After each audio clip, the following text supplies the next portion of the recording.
Nurse Mara Ellis stood in the center of Frostline Military Hospital's emergency hall, while Colonel Victor Harlan laughed at the faded green jacket hanging from her shoulders. Around them, doctors froze beside rolling carts.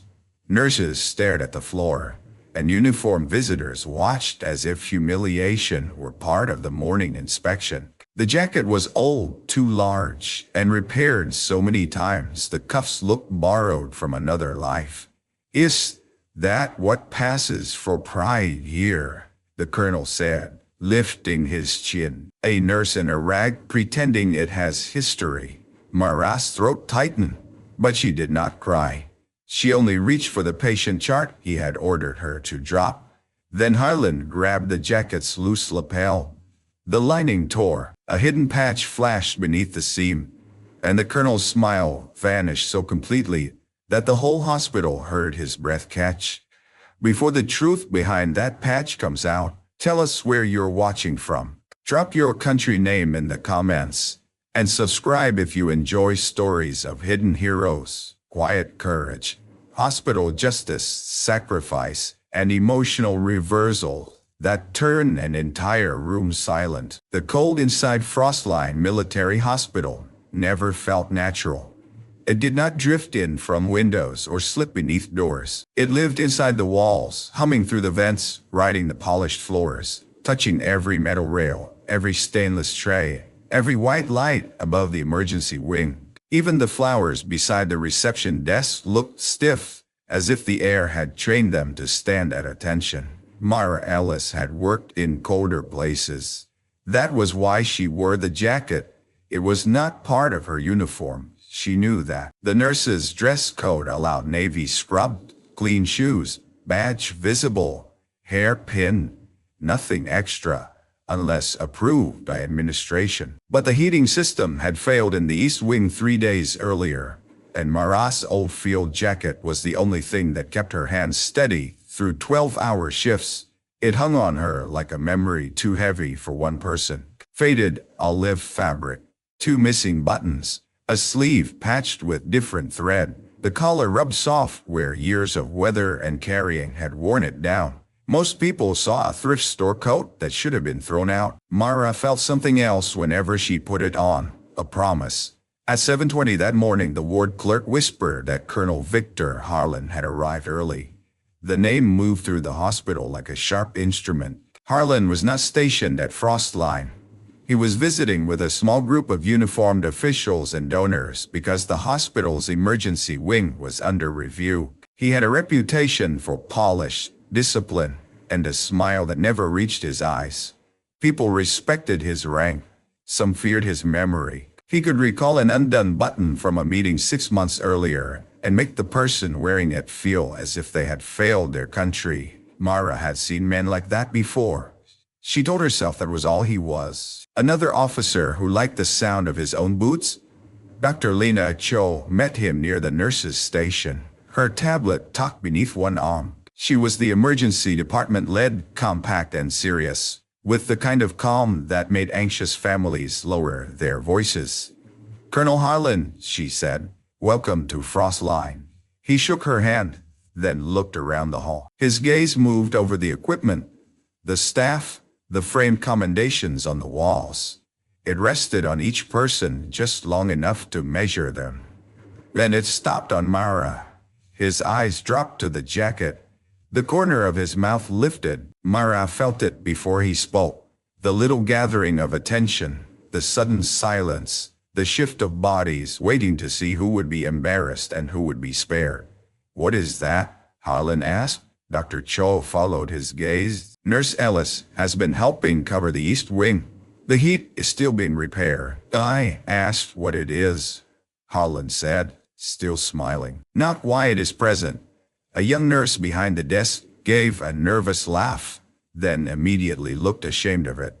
2 uniformed visitors exchanged glances. Mara kept her hands folded around the chart she had been updating. "It's my jacket, sir," she said. "Your jacket." Harlan repeated the words as if they tasted cheap. "And you wore it into a military hospital during an official review. It does not interfere with patient care." "No," He stepped closer. The silver at his temples caught the overhead light, because from here it appears to interfere with dignity. Myra felt heat rise behind her eyes. She lowered her gaze to the chart, not in surrender, but because she knew the old rule. If they wanted tears, deny them that victory. Dr. Cho cleared her throat. Colonel, we can continue the tour in Trauma 2. I would rather continue with standards. Harlan turned slightly, letting his audience grow. This hospital treats soldiers, officers, and their families. People come here carrying medals, scars, memories. They should not be met by a nurse dressed like a scavenger. The word struck harder than Mara expected, scavenger. Not because it was the worst thing anyone had called her, but because it had landed in the exact place she kept hidden. In the place where the old jacket was not cloth but evidence. In the place where she remembered kneeling beside makeshift beds, counting breaths under lantern light, listening to names being read in whispers, because the radios had gone quiet. She tightened her fingers on the chart. From the ambulance bay, an alarm sounded. The red light above the double doors began flashing. The room shifted instantly. Staff moved. Dr. Cho turned. The humiliation should have ended there, swallowed by duty. But Harlan remained facing Myra as if the emergency had interrupted his performance. Two medics pushed in a stretcher, carrying a young officer in a training uniform. His face was pale with shock, his eyes open but unfocused. A cracked helmet rested against his side, secured in an evidence bag. A name strip on his chest read Harlan. For the first time that morning, the colonel's face changed. "Owen," he said. The young officer's lips moved, but no sound came out. Dr. Cho was already at the stretcher. Lieutenant Owen Harlan, 26, collapsed during mountain simulation. Brief confusion. Intermittent response. Vitals unstable but holding. Possible impact.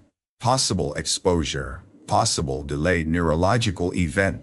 Move him to Bay 1. Mara stepped beside the stretcher automatically. All humiliation vanished beneath training. Her eyes moved from the lieutenant's pupils to his hands, from the rhythm of his breathing to the helmet in the bag. The helmet made something inside her go still. Not because it was damaged, because it was old. Too old for the current training issue. The edge bore a faint gray stripe under newer paint, and the interior foam had a narrow crescent split that reminded her of another room. Another helmet, another young man whispering that he was fine when he was not. "Dr. Cho," Mara said, "that helmet liner." "Not now," Harlan snapped. Mara looked at him. "Sir, the mechanism might be wrong. If they chart this as simple collapse, they might miss." "You are not speaking over the physician treating my son." Dr. Cho did not look up. "Nurse Ellis, get the line ready and call imaging." Myra moved, but she stayed near the helmet. Harlan noticed. His fear sharpened into anger. "Did you hear me?" "Step back." I heard you," Myra said quietly. "But that helmet suggests a delayed response pattern. He might look more stable than he is," one of the uniformed visitors muttered. "She thinks the coat makes her a combat expert." Another small laugh, quieter this time. Crueler because the patient was Harlan's son, and still they allowed the insult to stand. Mara swallowed it. She glanced again at Owen. His hand twitched once against the sheet. His eyes shifted toward her voice. The word was so soft no one else seemed to hear, but Mara did. Her fingers froze on the supply drawer. Harlan's head snapped toward his son. What did he say? Mara turned away too quickly. The colonel saw that too. He stepped to the chair where Mara had dropped her jacket while preparing the bay. With one sharp motion, he lifted it by the lapel. "This," he said, voice rising, "does not belong in my son's treatment room." Mara moved toward him. "Please don't touch that." The plea came out before she could bury it. Harlan smiled again.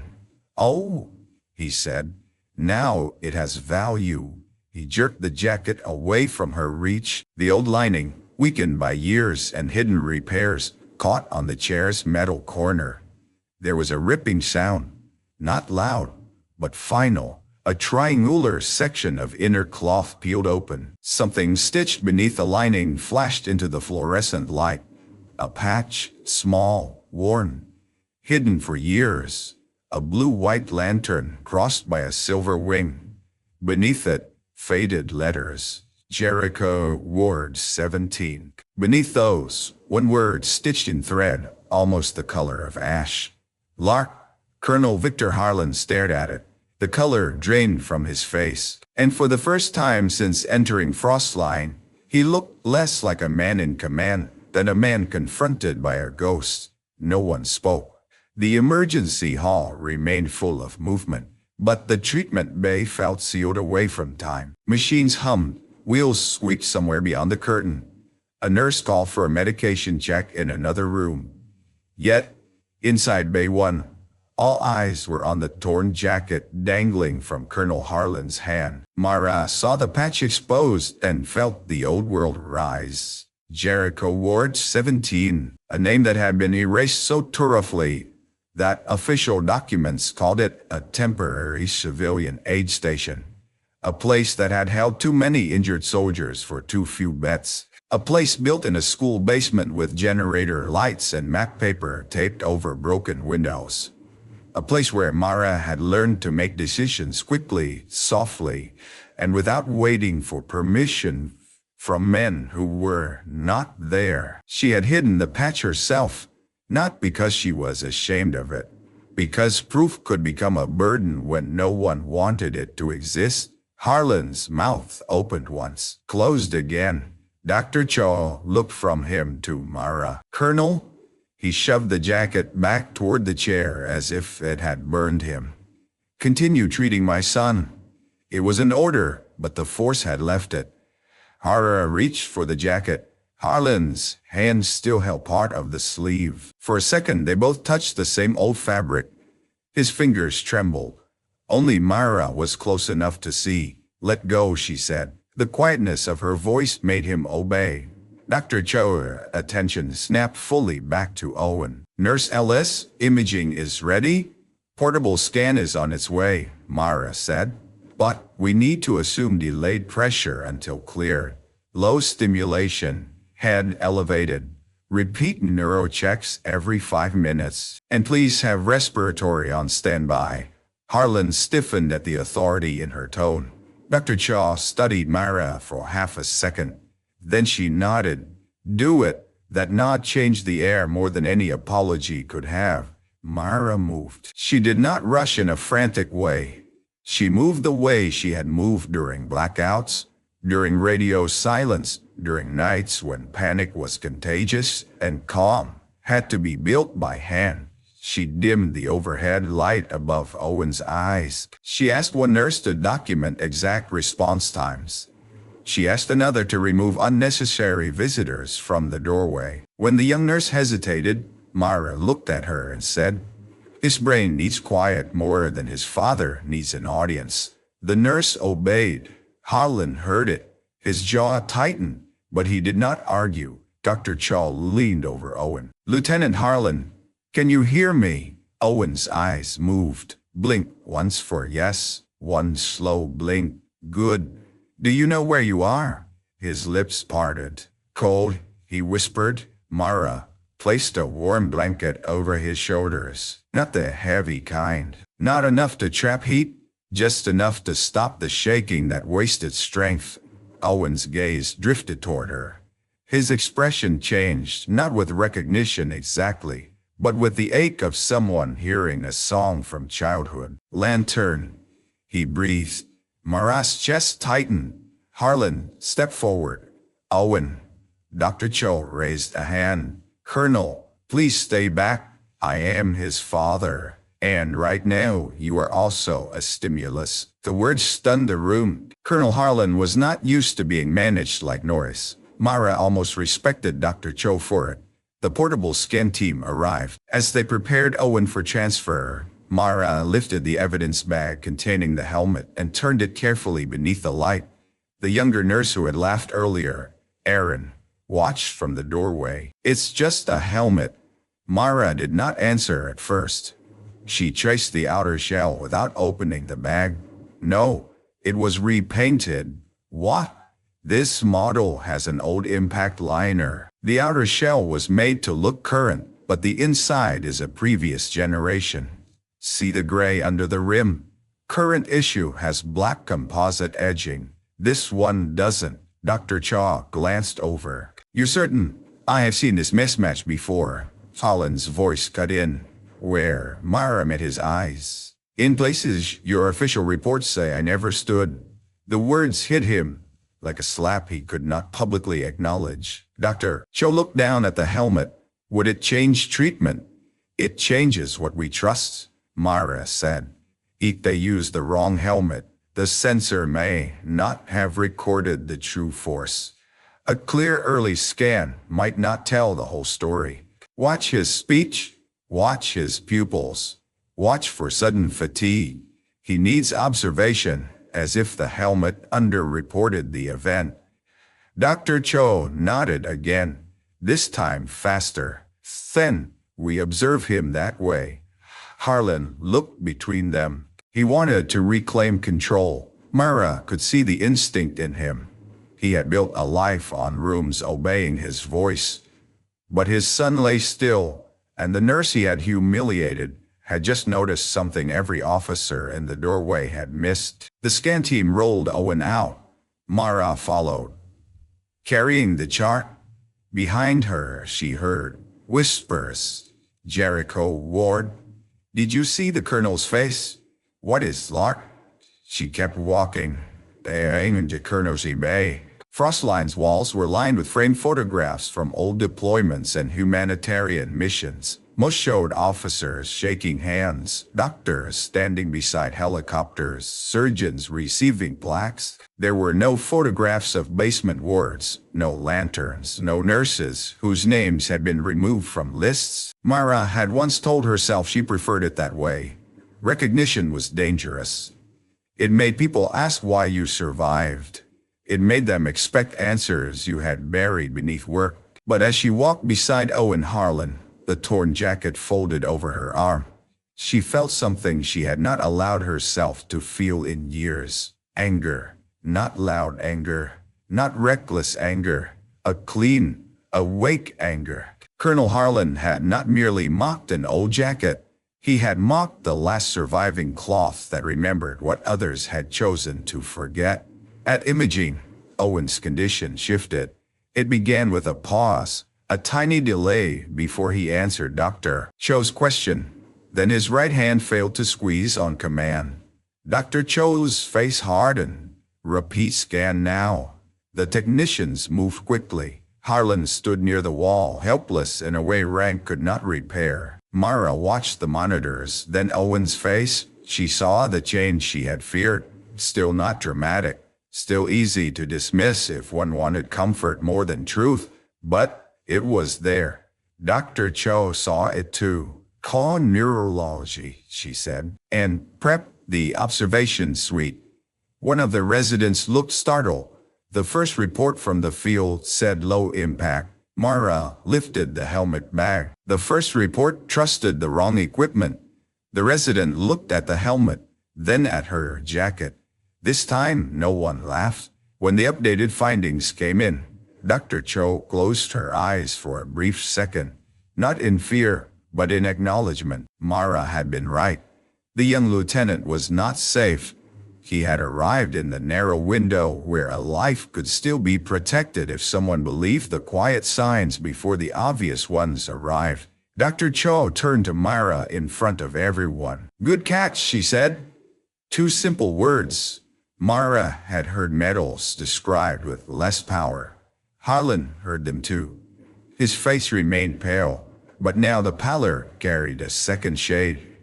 Not only fear for his son, recognition, memory, shame beginning to find a door. He looked at the jacket folded over Mara's arm. The torn lining gaped open. The hidden patch looked back at him.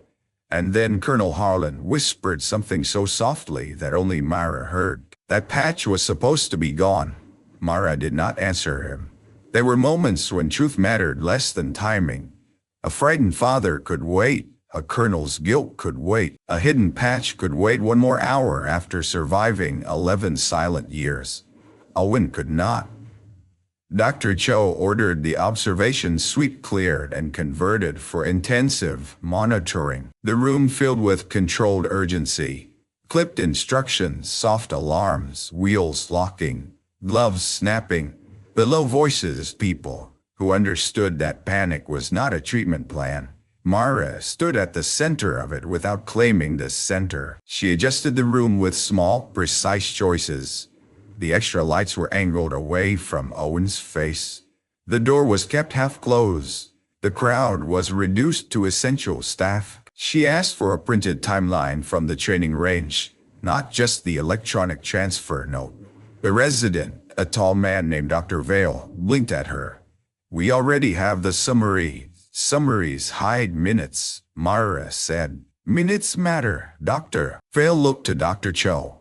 Dr. Cho said, "Print the timeline." The young nurse Erin returned with supplies and would not meet Mara's eyes. Earlier, her laugh had floated above the colonel's insult. Now she held the tray with both hands like an offering. "Nurse Alice," Erin said quietly, "where do you want these?" Mara looked at her. The easy answer would have been coldness. Let the girl feel small. Let her stand inside the embarrassment she had helped create. But Mara remembered being young in rooms ruled by rank. Remembered laughing once, nervously, when a senior officer mocked a kitchen worker in a field camp. Remembered the shame of that sound following her for years. "Left side," Mara said. "And write down every time he answers a question." Exact words. Erin nodded. "Era, as, ma'am, not rag, not scavenger, not costume." Mara felt the word land, then pushed it aside. Owen's eyes opened again. Dr. Cho leaned close. "Lieutenant, I'm Dr. Cho. You're in Frostline Hospital. We're watching you closely." Owen blinked. His gaze found Mara. "Lark," he whispered again. This time more people heard. Colonel Harlan flinched. Dr. Cho turned slowly toward Mara. "I asked that a nickname?" "No," Harlan said before Mara could speak. "It is nothing." Mara looked at him. The colonel's old command voice tried to return. "My son is confused. Do not build meaning out of symptoms." Mara stepped closer, not to challenge him loudly, but to prevent him from using volume as shelter. Confusion does not invent words from sealed records. The room still. Dr. Cho's eyes narrowed. "Colonel, do you know what he means?" Harlan looked at his son, then at the patch, then at the staff. He had an audience again, but now the audience frightened him. "I know that this nurse is distracting from treatment," he said. Mara almost smiled. Not because it was funny, because men like him always returned to the same weapon when truth approached. Discredit the witness. Dr. Cho did not move. "Nurse Alice is the reason we changed course. I am aware of what she noticed." "No," Dr. Cho said. "You are aware of being contradicted. That is different." Someone near the door inhaled sharply. Colonel Harlan's face darkened. "Doctor, you are speaking to a father in my treatment room." Dr. Cho interrupted. "Not my commanding officer." The words struck the room clean. Mara saw Owen's eyes move toward his father. A faint crease appeared between his brows. Harlan stepped back. The next hour tested everyone. Owen's condition remained fragile, but manageable. The updated scans confirmed a risk that required careful intervention and observation. Dr. Cho led the medical decisions. Specialists were called. Mara did not pretend to be a surgeon. She did what great nurses do in moments that decide outcomes. She saw the whole field, the rhythm of breathing, the hesitation in a patient's answer, the fear in a father becoming disruptive, the young nurse about to forget documentation, the resident too proud to ask why an old helmet mattered. At one point, Dr. Vale reached for the wrong form. preparing to transfer Owen under the standard collapse protocol. Mara stopped him with one finger on the page. Not that pathway. He frowned. This is the hospital protocol for standard equipment and confirmed low-force incident, she said. Neither is true. Dr. Vale looked annoyed. You have a better one. The old room inside Mara opened again. Lanterns, maps, a cracked radio, 12 patients labeled by colored tape because printers had died before midnight. Yes, she said. Observation protocol for underreported impact and delayed neurological signs. Dr. Vale gave a short laugh. Not cruel like before, but skeptical. That, not in our system. No, Mara said. It was developed before your system. Dr. Cho heard the explain. Mara did. She did not dramatize it. She did not mention where she learned it. She described timing windows, repeated assessments, reduced stimulation, escalation triggers, handoff wording, and the danger of letting a patient's temporary lucidity reassure a room too soon. She spoke as if reading from a manual no one else had been allowed to keep. By the end, Dr. Chaw was no longer merely listening. She was memorizing. We use her protocol, Chaw said. Document it as enhanced neuro-observation, pending specialist evaluation. Dr. Val's skepticism faded into professional focus. Understood. Colonel Harlan washed from the wall. The man who had mocked her old jacket now watched that same nurse build a safety net around his son. Out of experience, his official world had denied existed. Mara felt his stare, but she refused to look at him. She could not afford memory yet. Near noon, Owen stabilized enough for the room to exhale, not celebrate, not relax completely, but breathe. Dr. Chaw stepped into the hall to update the waiting officials. Mara stayed behind to adjust Owen's blanket and check his response chart. Owen's eyes opened. This time they were clearer. You're real, he whispered. Mara looked down at him. I'm your nurse. No. His voice was weak but determined. The story, my father used to tell it when I was little. The lantern nurse, the one who kept calling through static. Mara's hand still. Colonel Harlan stood in the doorway. Owen did not see him. He said she saved 17, Owen whispered. He said nobody knew her name. Mara felt the torn patch beneath her fingers. Iris, she said. Owen's eyes drifted close. Behind her, Colonel Harlan said, he was a child. Children remember stories incorrectly. Mara turned. For years she had imagined what she might say if someone finally spoke that lie in front of her. She thought anger would make her loud. Instead, it made her voice almost gentle. No, Colonel, she said. Children remember the parts adults try to bury. Harlan's mouth tightened. You will not discuss Jericho Ward here, he said. Dr. Cho returned in time to hear the name. Jericho Ward, she repeated. Harlan's eyes flicked toward her. A classified operation. Mara looked at the exposed patch. A deleted one. Dr. Cho stepped closer. Nurse Alice, is that where you learned the protocol? Mara could feel every person in the hall leaning toward the answer. She wanted to deny it, to tuck the patch away, to say she was tired, to return to being useful and invisible. Then she looked through the glass wall at Owen. Alive because someone had believed her before it was too late.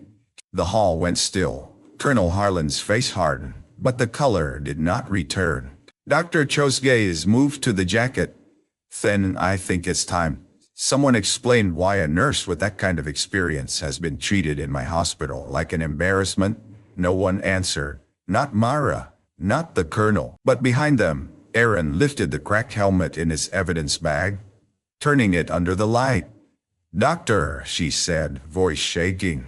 There's something written inside the rim. Mara looked. Harlan closed his eyes. Beneath the chip paint, in faded black marker, were two words and a number, Lark 17. The helmet changed the story. The patch could be dismissed as private memorabilia, a relic stitched by someone clinging to imagined glory. People did that sometimes. They bought medals at estate sales, wore unit patches from places they had never served, borrowed the courage of strangers because their own lives felt too small.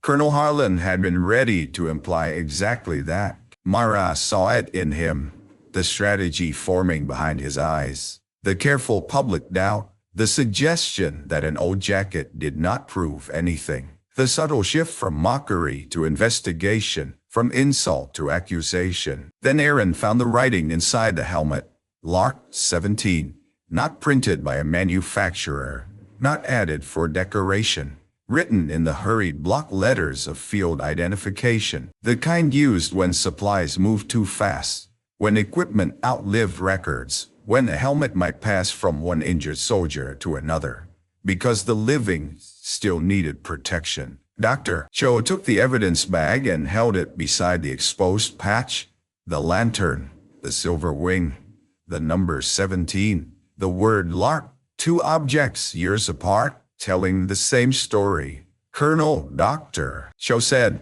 "Why would your son's training helmet have the same marking hidden in Nurse Ellis' jacket?" "It should not have been used in training," Harlan said. That was not an answer. Everyone heard it. Dr. Cho's voice sharpened. "Where did it come from?" Harlan looked toward Owen's room. It was part of an old memorial collection. "A memorial collection," Mara repeated. His jaw worked once. "Equipment recovered after a classified evacuation." Recovered. Mara almost laughed at the cleanliness of the word. Recovered made it sound as if men in white gloves had catalogued history with reverence. Mara remembered crates shoved into trucks, records separated from names, personal items labeled as general equipment, because acknowledging ownership required acknowledging who had been there. Dr. Cho looked at the helmet again. Why would memorial equipment be issued for a live exercise? Administrative error, Harlan said. Convenient phrase, Mara murmured. His eyes flashed. "I was careful for 11 years. The hallway absorbed the words. Dr. Cho turned to Aaron. "Find the range transfer record.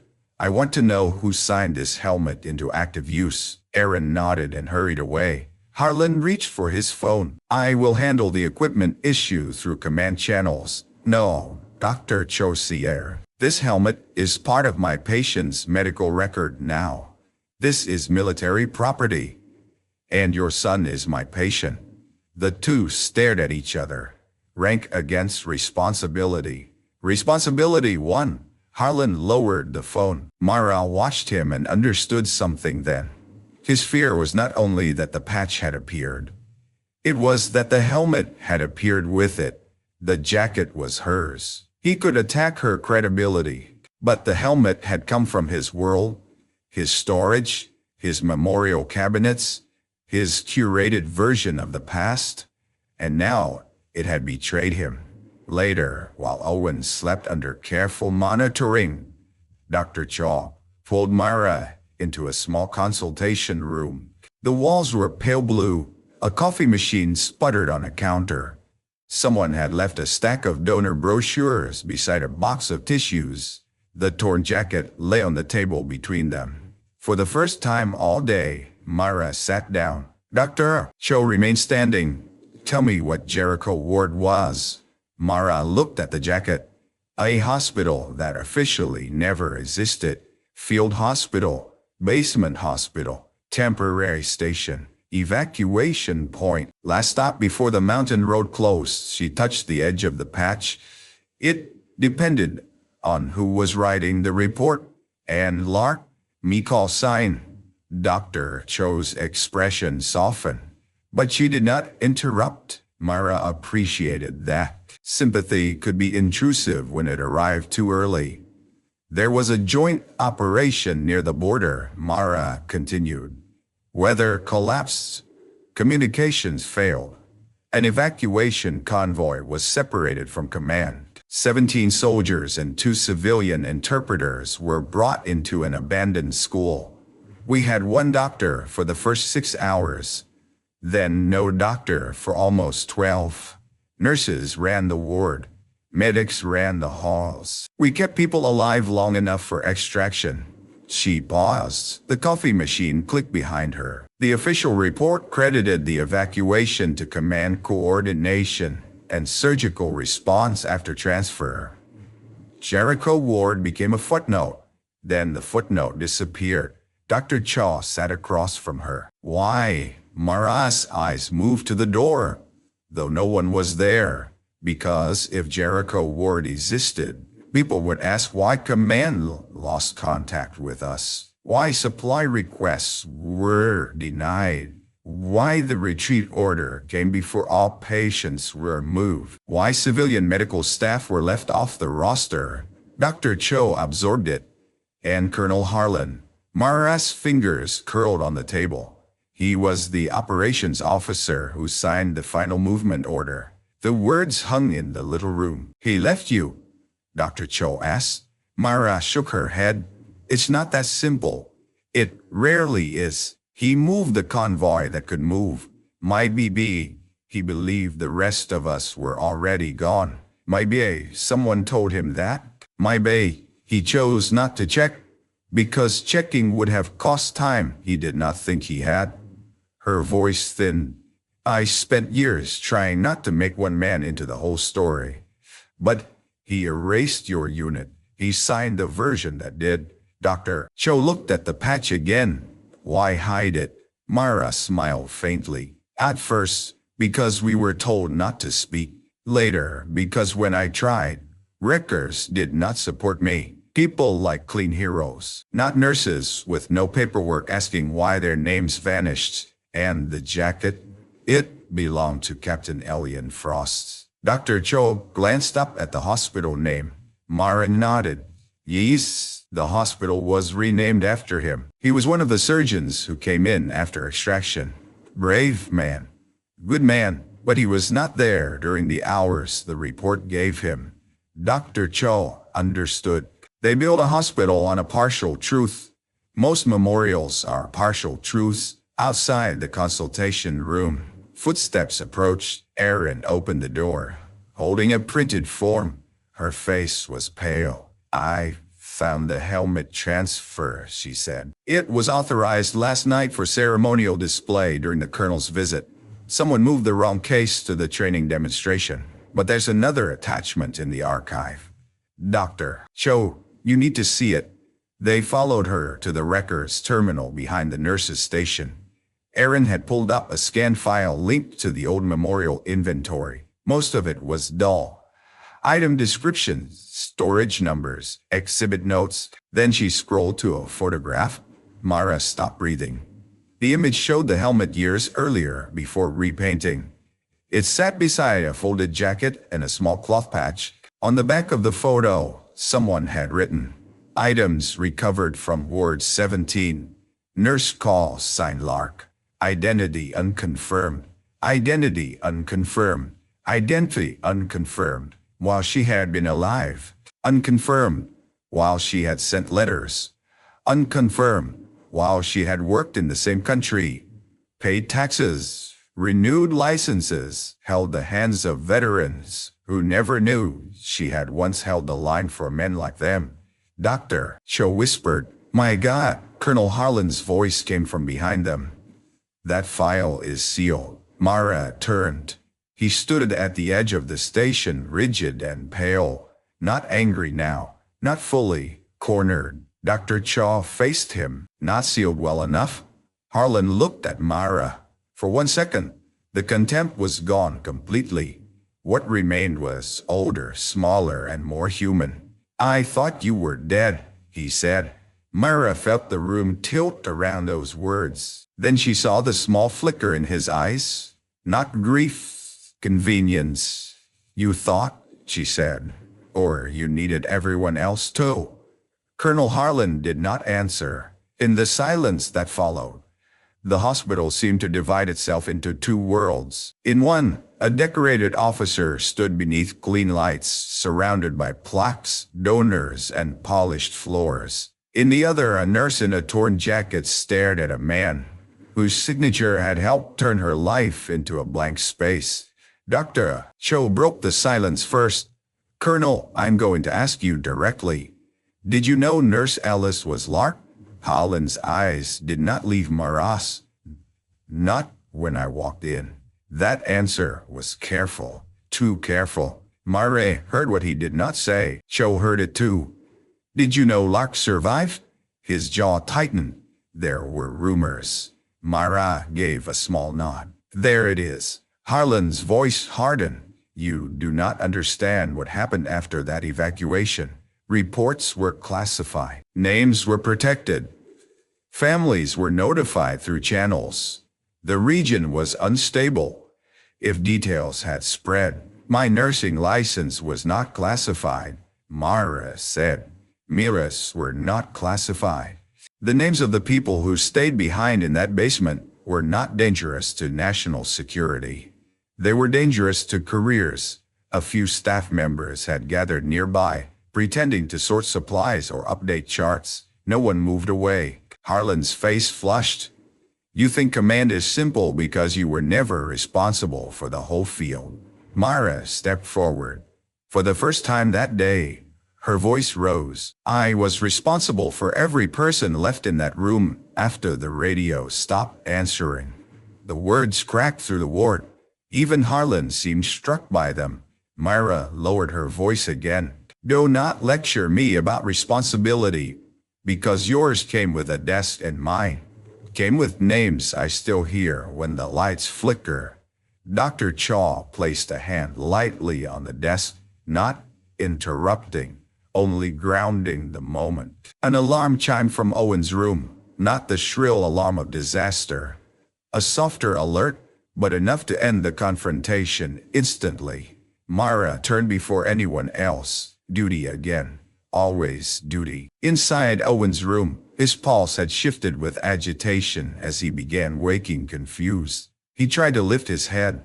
Erin reached for him too quickly, panic tightening her face. Mara stepped in. "Owen." "Lieutenant Harlan, listen to my voice." His eyes moved rapidly. "Unfocused, too bright," he whispered. Mara dimmed the side lamp. "Better." His breathing slowed slightly. Dr. Chaw entered behind her. "Stas," responding to voice, "we keep stimulation low." Island hovered at the doorway. "Owen, son." Owen tensed. Mara looked back. "Colonel." "Not yet. He needs to know I'm here. He needs calm more. I am his father, and if you make him fight to answer you, you become another stressor." Harlan looked as if he might explode. Then Owen whispered, "Dad." The colonel's face broke. Not fully. Men like him learn to fracture privately. But Mara saw the father beneath the uniform reach for the son beneath the patient gown. Dr. Chaw allowed him one step closer. Soft voice, "No questions unless I ask." Harlan nodded. He approached the bed. "I'm here." Owen's eyes found him. "The nurse," he whispered. Harlan glanced at Mara. "She knew," Owen said. "You didn't." The sentence was weak, simple, and devastating. Harlan closed his eyes. Mara looked away. There are truths a child can say to a parent that no enemy ever could. The next several hours stretched into disciplined waiting. Owen improved by inches. A clearer answer. A stronger squeeze. A longer period of rest. The specialists agreed with Dr. Cho's cautious pathway. The unreported helmet impact had mattered. The early signs Mare noticed had mattered. The old protocol had mattered. By mid-afternoon, the emergency wing knew not the whole story, not that, but enough. The nurse with the old jacket had saved the colonel's son from being treated too lightly. The hidden patch was tied to a classified ward. The helmet proved the connection. And Colonel Harlan, who had laughed at her in public, now could barely look at her without paling. At 4:10, Dr. Cho called Mara into her office. The office was narrow, crowded with medical journals and half-dead plants. On the screen sat an archive request, a scanned memorial inventory, and an old commendation summary. I pulled what I could access through hospital history, Cho said. Most is redacted, but this line appears in the original dedication records. Mara leaned closer. Dr. Cho read aloud. Frostline Military Hospital is dedicated to Captain Elian Frost and the unnamed emergency personnel whose actions during the Ward 17 evacuation preserved the lives of 17 service members. Unnamed emergency personnel. Mara's throat tightened. Unnamed. Dr. Cho said quietly. Because someone removed the name. Mara stared at the screen. We wrote them down. You had a roster. Yes. Where? Mara's eyes shifted toward the jacket. Cho followed the glance. The patch, she asked. Not the patch. Mara touched the torn lining. Behind it, Dr. Cho's expression changed. You hid something in the jacket. Mara looked down at the old cloth. Captain Frost gave me his jacket during extraction because I was shaking too hard to sign the transfer sheets. Later, when the report came out wrong, one of the medics sent me a copy of the ward roster. I sewed it inside because I was afraid they would take it. Dr. Cho stood very still. You have the roster of Jericho Ward in that jacket. A copy, Mara said. Small, folded, probably brittle by now. Dr. Cho's voice became careful. May I see it? Mara hesitated. For 11 years, the roster had lived against her back. Not read daily, not shown, not offered to people who would call it fake, but always there. The weight of it had become part of her posture. Some days she believed it protected the dead and the living. Other days she knew it protected her from the terror that might be. Without it, the world's lie would become stronger than her memory. Now the seam was open, the patch exposed, the helmet marked, the patient saved, the colonel cornered. Mara placed the jacket on Dr. Cho's desk. With careful fingers, she lifted the torn lining. Beneath the patch, sewn into a narrow inner pocket, was a strip of waterproof paper folded smaller than a prayer. She removed it slowly. The paper crackled. Dr. Cho did not touch it. She waited. Mara unfolded it. Names appeared. Some faded, some smudged, all real. At the top, Ward 17 Emergency Evacuation Roster. Below that, staff call signs and identities. Frost, Mara Ellis, Lark, civilian surgical nurse attached. Cho covered her mouth. Mara read the line 3 times, not because she needed proof, but because some part of her had waited years to see her own name standing where it belonged. Then Dr. Cho pointed to the bottom of the page. Mara's breath caught. There, beneath the patient list, was an authorization note. Final extraction delayed by order, conflict. Lock remained with last 6 until secondary convoy. Signed by Operations V. Harlan. Dr. Cho looked up. Before either woman could speak, the office door opened. Colonel Harlan stood there. He had seen the roster. And this time, when he went pale, there was no hiding why. The roster lay on Dr. Cho's desk like a small fragile verdict for all the force Colonel Harlan carried into rooms. He did not enter this one immediately. He stood at the threshold, one hand on the doorframe, eyes fixed on the paper. The old confidence had drained from his posture. Without it, he looked older, not weak. Exactly. Exposed. Mara expected him to deny it. Instead, he whispered, I signed that. Dr. Cho said nothing. Mara folded her arms, not defensively, but to keep her hands from shaking. Yes, Harlan stepped inside and closed the door behind him. I signed hundreds of documents during that operation. This one had people attached to it.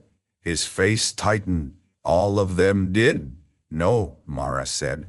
Some had numbers. This one had names. He looked away. For a while, the only sound was the faint hospital announcement system calling a technician to the west elevator. Then Harlan spoke in a voice stripped of ceremony. When the convoy separated, we had conflicting reports. One channel said Ward 17 was empty. Another said 6 remain. Weather was closing the route. We had families in the forward shelter, wounded already loaded, fuel low. I authorized movement based on the confirmation I had.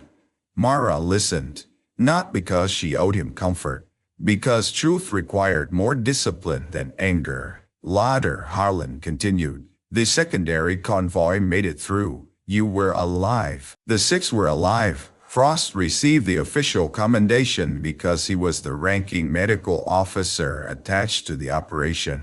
He wasn't in the ward during the missing hours. I know. The admission landed softly and brutally. Cho leaned back in her chair. Harlan rubbed a hand over his face. The report had already been shaped by then. Command wanted clarity. A single hero. A successful extraction. No confusion. No abandoned basement. No civilian nurse contradicting the timeline. Mara's voice was flat. So, you let them erase us. His eyes lifted to hers. I told myself the important thing was that you live. Mara felt the old wound open, not with grief this time, but with disbelief. That is what people with power always tell themselves, she said. That survival should be enough for the people they silence. Harlan flinched. Dr. Cho's gaze remained steady. Why did you mock her today? The question was simple. It was also the hardest. Harlan looked at the jacket. Because I did not recognize her. Because I saw an old coat and an easy target. Because I thought humiliation would make the room respect standards. Mara shook her head. No, he frowned. You mocked me because something in you recognized the jacket before your mind did, she said. And instead of asking why it frightened you, you attacked it. The colonel stared at her. Then, slowly, his shoulders lowered. Perhaps that was the moment he stopped defending. Perhaps it was when he looked through the office window and saw his son sleeping safely, because Mara had noticed what everyone else missed. Or perhaps it was the roster. Names did what accusations could not. They made evasion look small. What do you want? Harlan asked. Mara almost answered too quickly. An apology. A corrected record. Public acknowledgement. The names restored to the wall. The staff who laughed made to understand what cruelty costs. The hospital forced to admit its foundation had a missing layer. But another truth came first. I want your son to recover, she said. Harlan closed his eyes. Dr. Cho, expression softened. Mara continued. Then, I want the record corrected. Not just mine. Every nurse, medic, driver, interpreter, and patient listed there. I want the dedication wall changed. I want the training archive locked down so memorial equipment is never used carelessly again. And I want you to say in front of the people who watched you mock me that the old jacket you called a rag carried proof your report failed to honor. Harlan looked at her for a long time. Years ago, Mara might have wanted him destroyed. Today, she wanted something harder. Accountability that repaired more than it punished. I can request review, he said. No, Dr. Cho said. You can initiate correction. He looked at her. She did not blink. The colonel gave a small, humorless breath. Doctors in this hospital have become very comfortable giving orders. Dr. Cho said, only when nurses are right. For the first time that day, Mara nearly smiled. Harlan did not, but he nodded. An hour later, the emergency wing gathered without being told to gather. News travels differently in hospitals, not through announcements, but through glances, through doors left open, through the way a senior doctor stands beside a nurse instead of in front of her. Owen had stabilized further. He would need rest, monitoring, and time, but the immediate danger had eased. Dr. Cho authorized a brief staff update in the main hall because rumors were already circling, and because silence had done enough damage for one lifetime. Mara stood near the nurse's station wearing the torn jacket, not over both shoulders, just held across her arms, patch visible. She hated being looked at, but she hated hiding more. Colonel Harlan stood several feet away. No podium, no flags, no music, just the cold fluorescent hall where he had laughed that morning. The same doctors, nurses, and uniformed visitors watched. Dr. Cho spoke first. This morning, Nurse Mara Ellis identified a critical concern in Lieutenant Harlan's case that altered his treatment plan and likely prevented serious deterioration. She did so while being publicly dismissed and disrespected. That cannot stand. Aaron's eyes filled with tears. Dr. Vale looked at the floor. Dr. Cho continued. We have also confirmed that Nurse Ellis served in a classified emergency medical unit known as Ward 17, connected to the historical events for which this hospital was named. Her service, and the service of others, was omitted from public recognition. A murmur moved through the hallway. Harlan stepped forward. Mara saw how hard it was for him. Good, she thought. Let it be hard. He faced the staff. This morning, he said, I mocked Nurse Ellis' jacket. No one moved. I called it undignified. I treated it as an embarrassment to this hospital. His voice strained, but hell, I was wrong. The hallway seemed to lean closer. That jacket contains a patch from Jericho Ward 17. The call sign on it, locked, belonged to Nurse Mara Ellis. During the Ward 17 evacuation, she remained with patients when communication failed and continued care under conditions official reports did not fully acknowledge. Mara's eyes burned. She forced herself not to look down. Harlan swallowed. My signature appears on a document connected to that evacuation. My later silence contributed to her name and other names being left out of the record. I cannot repair that with words today, but I can begin by saying publicly what should have been said years ago. He turned to Mara. His face had gone pale again, but this time he did not hide from it. Nurse Ellis, he said, I owe you my son's safety today, and I owe you the truth I failed to defend then. The room was silent. Then Owen's voice came from the doorway of his room. Weak, but clear enough. Dad? Everyone turned. He stood supported by Dr. Cho's strict permission and Aaron's anxious hand near his elbow. He should not have been out of bed. Dr. Cho looked ready to scold him back into it. But the moment Owen looked at Mara, then at the jacket. My father told me about the lantern nurse when I was small, he said. He never knew I remembered. He said she kept answering the radio after everyone thought the line was dead. Mara's breath caught. Owen looked at the gathered staff. I'm glad she was here today. That broke something. Not loudly. A quiet shift. A collective shame. A collective respect. Nurses straightened. Doctors looked at Mara differently. Uniformed visitors removed their caps without anyone instructing them. Colonel Harlan turned toward Mara, and for the first time, he did not look like a man losing authority. He looked like a man finally setting down a lie. Then he raised his hand, slowly, deliberately, and saluted her. Mara did not return the salute immediately. The hallway waited, breath held between past and present. She was not military anymore. Officially, perhaps she never had been. That had always been the cruel trick of her service. Called when needed, erased when remembered. Her hands had done the work. Her name had missed the wall. Her call sign had lived in a child's bedtime story, but not in the hospital's dedication records. Now a colonel stood before her with his hand raised. The same colonel who had called her jacket a rag. The same father whose son breathed safely behind him. The same operations officer whose signature had followed her through 11 years of silence. Mara looked at his salute and felt no triumph, only weight. She thought of the others on the roster. Tomas, who could improvise a splint from almost nothing and sang under his breath when generators failed. Lena, who wrote patient names on tape and stuck them to her sleeves so no one would become anonymous. Ives, who drove the secondary convoy through weather so bad people later called the trip impossible. The interpreters who carried messages when radios fractured into static.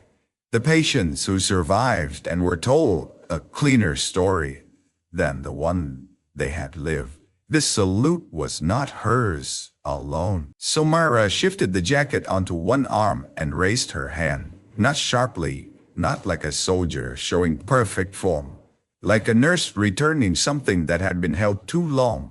Harlan lowered his hand first. "I will send a correction request today," he said. "No," Mara replied. "We will send it today." He nodded. "We?" Dr. Cho stepped beside Mara. "I'll sign it." Erin spoke from near Owen's doorway. Her voice trembled. "I'll write witness statements from this morning." "What happened? What?" Nurse Alice noticed. "What was said?" Mara looked at her. Erin wiped her cheek quickly. "I'm sorry," she whispered, "for laughing." The apology was small. It did not erase the hurt, but it mattered because it did not ask Mara to comfort her. Mara nodded once. "I'll include the protocol deviation and outcome notes," Dr. Cho corrected him. "Not deviation. Enhancement based on field expertise." Dr. Vale nodded. "Chasten. Enhancement." The word moved through Mara with unexpected force. For years, her knowledge had been treated as unverified, unofficial, inconvenient. Today it had become expertise again. By evening, Frostline's east wing had warmed slightly. Maintenance finally coaxed the heating system back to life, and a soft current of air moved through the emergency hall. Staff joked that Nurse Alice had scared the furnace into behaving. Mara heard it from behind the nurse's station and surprised herself by laughing. Not much. Enough. Owen remained under observation, improving steadily. When Mara checked on him before shift change, he was awake, clearer, and embarrassed about having stood in the doorway. "Dr. Cho says I'm a terrible patient," he said. "She's right." He smiled faintly. Mara adjusted his chart. "A team saved you. You saw it first." She did not argue. Some truths became smaller when you pushed them away too quickly. Owen looked toward the chair where the old helmet sat sealed in its bag. "The helmet shouldn't have been there." "No, neither should the truth, I guess." He glanced at her jacket. "But it was." Mara followed his gaze. The torn lining had been temporarily pinned by Erin with surgical tape, careful not to cover the patch. It looked strange now, half wound, half wind, half window. Owen's voice softened. "When I was little, my dad told the story during storms. He said there was a nurse on the radio who kept saying, 'Lantern still lit.' He said people followed that voice home." Mara closed her eyes briefly. She had forgotten that phrase. No, not forgotten. Buried. "Lantern still lit?" It had been what she said because the generator failed twice, and the soldiers on the outer road kept asking if the ward was still functioning. She had repeated it until her voice went rough. "Lantern still lit? 6 still breathing. Road still needed. Send wheels when able." She opened her eyes. "Your father remembered more than he admitted," she said. Owen looked toward the hallway. "He's ashamed." He should be. The honesty startled him. Mara placed the chart back. "But shame can become useful if a person stops hiding inside it." Owen nodded slowly. At the end of her shift, Mara found Colonel Harlan in the memorial corridor. It was the oldest part of Frostline, lined with photographs and plaque polished by years of ceremonies. At the center stood a bronze dedication to Captain Alien Frost, brave surgeon, beloved officer, symbol of medical courage. Mara had passed that plaque hundreds of times. Some days it made her angry, some days tired, Most days she trained herself not to see it. Tonight, Harlan stood before it alone. He held a folder in both hands. "The correction packet is started," he said without turning. "Dr. Cho has copies. I contacted Records Command and requested formal review. I also asked for the memorial inventory to be frozen." Mara stopped beside him. For a while they both looked at Frost's name. "He was a good man," Mara said. "I know. He would have hated this." Harlan's voice lowered. "I know that too." She looked at the plaque. "Then don't use him as a shield anymore." The colonel absorbed the words. "No," he said. "I want."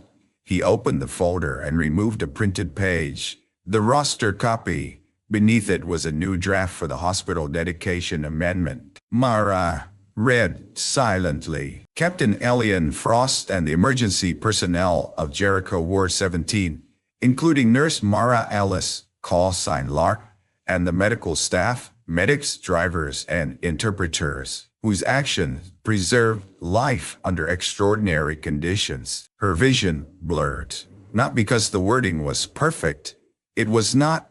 No amendment could hold the full weight of that basement, those hours, those voices. But her name was there, not hidden in a seam, not whispered by a patient, not carried inside a jacket like contraband proof. There. Harlan held out a pen. Mara looked at it. "I thought you needed my signature," he said. "But Dr. Cho said the first signature should be yours." Mara took the pen. Her hand shook. This time she did not hide it. She signed, "Mara Ellis." Then, after a pause, she added one more word beside it. "Lark." Harlan watched, his face quiet. "I am sorry," he said. Mara capped the pen. "I know. It was not forgiveness. Not yet. Maybe not ever in the easy way people like stories to end. But it was acknowledgement. It was a door open toward repair. It was enough for that cold hallway." The next morning, Mara returned for her shift wearing the same old jacket. No one laughed. The East Wing was warm now, but she wore it anyway. At the nurse's station, Aaron had left a small envelope with a note. "I repaired only the outer tier. I left the patch visible unless you want it hidden again." Mara opened the jacket. The lining had been mended carefully around the patch, creating a neat square window. The lantern and silver wing showed through, faded but unmistakable. Dr. Cho walked by with coffee. She glanced at the jacket and said, "Good. It belongs where people can see it." Mara touched the patch. For years, she had believed hiding it was the only way to protect what it meant. Now she understood something different. Some proof survives in darkness, but healing begins when it is finally brought into the light. At noon, a young private waiting for stitches near the triage desk pointed at the jacket and asked, "Ma'am, what's that patch?" The old room inside Mara stirred. The names, the radio, the lantern. She looked down at the private, then across the hall where Owen slept safely, where Dr. Cho worked, where Colonel Harlan's correction packet had begun moving through channels that once buried the truth. Mara smiled gently. "That," she said, "is a promise someone tried to erase." The private's eyes widened. "Did they?" Mara looked at the patch. "No," she said. "They only made it wait, and from that day on, no one at Frostline Military Hospital saw Mara Ellis' old jacket as a rag again. They saw a hidden patch, a corrected record, and a nurse who carried proof until the truth was strong enough to stand in public. If this story moved you, share where you're watching from, and subscribe for more emotional stories of courage, sacrifice, hidden heroes, and justice finally coming into the light.